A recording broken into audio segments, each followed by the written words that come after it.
If you want to go to counseling, go for it. If you don't, so I wouldn't say that that's something that we should enforce, but I would say that we could have it maybe as more of an option of, hey, by the way, um, if you've come back from a theater of combat, for instance, like there is this program that's available if you're interested in going. So they didn't do a very good job at like letting you know, like, hey, this is where you should go to talk about. Everything's sourced in house, right? With the VA, so they try to use their psychologists and their doctors and those types of things. So if you go in for you're having night terrors, or maybe not even night terrors, maybe just nightmares, and you're having insomnia and stuff like that, and you go in, they sit down and talk with you. You're at a naval hospital on a Marine Corps base. You know what I mean? And they're going to sit there and say, okay, well, what is this going on with you? Okay, well, here's what we think. We think we should prescribe you trazodone for insomnia and prazosin for, anti-nightmare stuff and yada yada and so on and so forth.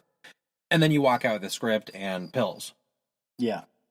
I think it would be beneficial if they had like a program, right? Like you said, if you had issues and you don't have to go to the VA and you go to something like you went to, where they kind of sit you down and say, hey, if you have any issues, you might not have anything now, but if anything pops up, like this is where you should go to like really talk about your shit.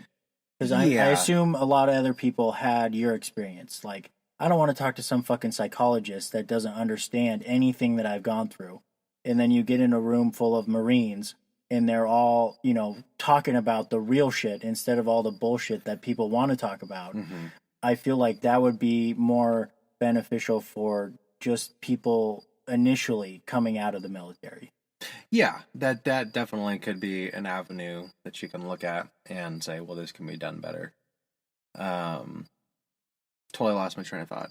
Oh, it's all good. Where I was going with that. I got another one for you. So you said like breaking like mentally breaking yourself is like, I know one of the head CrossFit guys in the United States is I think he's a Navy SEAL. Mm-hmm. And he just loves that like hardcore, like pushing your body to the fucking limit all the time.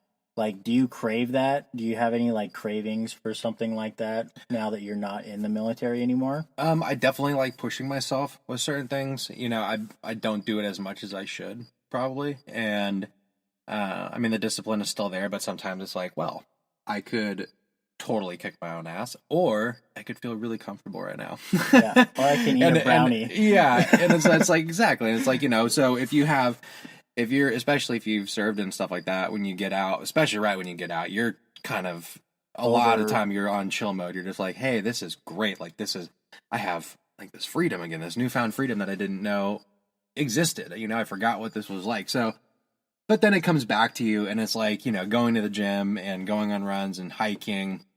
And kind of really working yourself through it, and maybe even mentally challenging yourself. I was going to ask about the mentally, like with school, because I know the military does great things when veterans come out for schooling and stuff like that. So I would assume mentally going through like a schooling, a 4-year degree type thing would be like very challenging mentally, mm-hmm. where that kind of fills that void that you don't have anymore because you're not in the military. Right. Sometimes it's nice because it's a little bit of a different challenge. It went from okay, so you're a service member, so basically you're going to do what you're told. Here's this thing that's coming down the pipeline, whether it's a mission or training or whatever it is, and it's going to suck ass and you're going to do it. You know what I mean? Whereas when you become a civilian again, now it's on you. So given the fact that you're the one that put yourself in this position, well, I guess you did if you joined the military, you volunteered, so technically you did put yourself there, but on a daily basis when you're choosing where you want to be, you know what I mean? Then when that challenge meets you and then you accomplish it, it does feel really, really good because you put yourself in that position and you challenge yourself and then you succeeded. And you want to talk about being instrumental to somebody's like mental health, that would be a huge, huge thing. And that's, again, it's a travesty if somebody decides to not do those things and basically be stationary and stagnant. And then on top of it, take pills and try to do it that way. It's just down the rabbit hole they go, and it just gets deeper and deeper and deeper. And then that's when you have people killing themselves, is because they got so deep that they really can't see the light around them, and it's literally everywhere. So that's it. It's extremely important, to basically challenge yourself and to give yourself something to look forward to. Now, so you probably had like a morning routine that you had to do, like wake up, make your bed, tie your boots. Did anything like that stick with you? Like, do you wake up in the morning and instantly make your bed and kind of go through the same stuff you did for years when you were going through the military?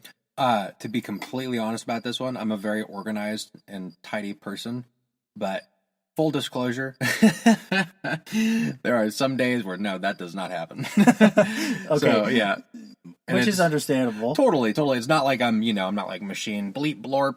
I get up, make bed, and stuff like that. I'm very human in the fact that I just, as a person, even before going into the military, I liked things to be clean. Even my brother can tell you about living above me, and at like 2 a.m, I'd be vacuuming my room because there it is, shit on the floor.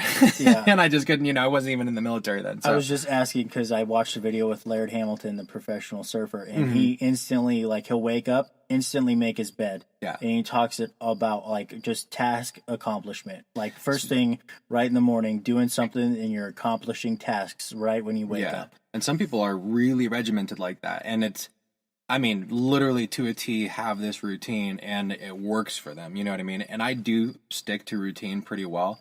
And the vast majority of the time, my things are straight and in order and clean. But, I'm not that automatic to where I don't let certain things slip every once in a while. So now, you went to school after you got out of the military. Yep. What was it like graduating from 4+ years of college that was strenuous mentally? Happy to be done. I think that depending on the subject could have been a lot more strenuous. There's definitely challenges with it, you know what I mean? But it was good to get an education. I was just happy to be done with it when everything was, completed, because there's good students in college, but a lot of them are still definitely very pampered and don't really have a lot of real life experience, coming straight out of high school right into another environment of academia. So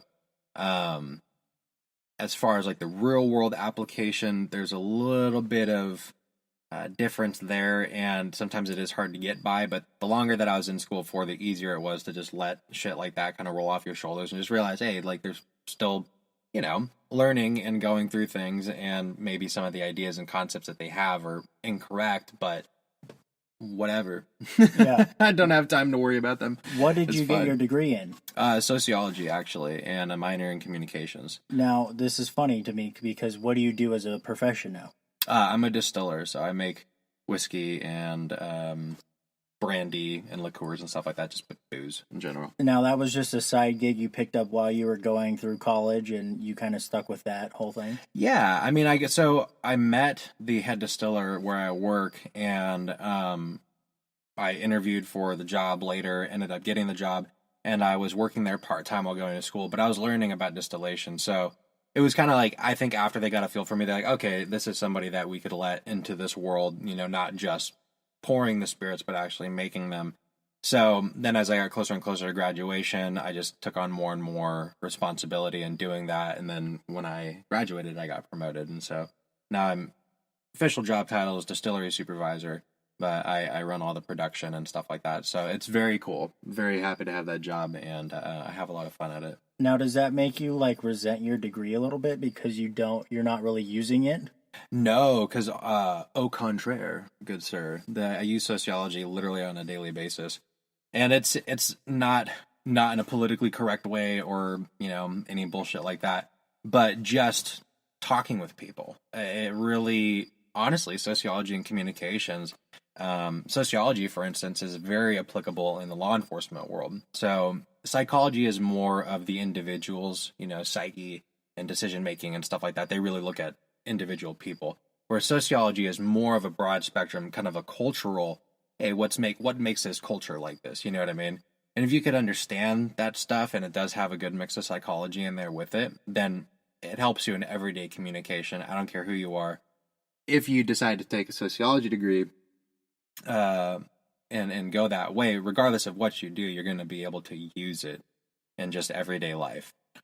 So you pretty much did yourself a solid with picking something that's so universal that you can apply it to any kind of job that you wanted to pursue. Right. Yeah. And see that, but I didn't really go into it with that mindset. Like I picked sociology because I took some classes at Cuesta, which is a community college out here.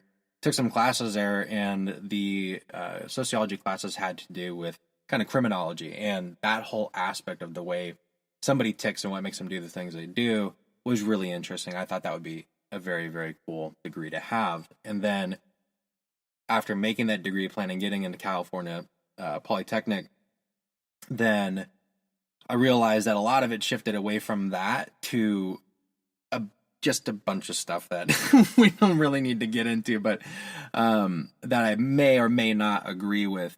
And it was kind of interesting, definitely seeing the other side's perspective on a lot of issues that are just taking place in the nation. So definitely handy to have good information. There was, a wealth of knowledge and stuff that I learned. And even if I didn't agree with something, I still learned something from it. So I really can't complain. That's the silver lining. If you serve, it's like, hey, if you sacrifice this amount of your life and maybe possibly your entire life, this is what we'll give you on the back end. You can go get an education, and it's not free. I want to emphasize that. It is not a free education. You bought and paid for that shit, especially if you were a grunt and doing combat type stuff. It's like, that is not a free education. You had to work for that. Is there any projects or like speeches that you had to do that being in the military definitely helped you out with, like getting up in front of people and talking to your peers, or anything along those lines where being in the military benefited you in school? Yes, actually. So taking like public speaking in school came a lot more naturally, just because I was used to, giving briefings and basically doing scenarios with other Marines and going through leadership training and all this other type of stuff that you do when you're in the military. It can definitely prepare you for having, I want to say, well, I guess command presence would be the right word, but for having, oh man, what is the word I'm looking for? It's like having the spotlight on you while you're talking. I can't bring the word to my tongue right okay, now. well, fuck it.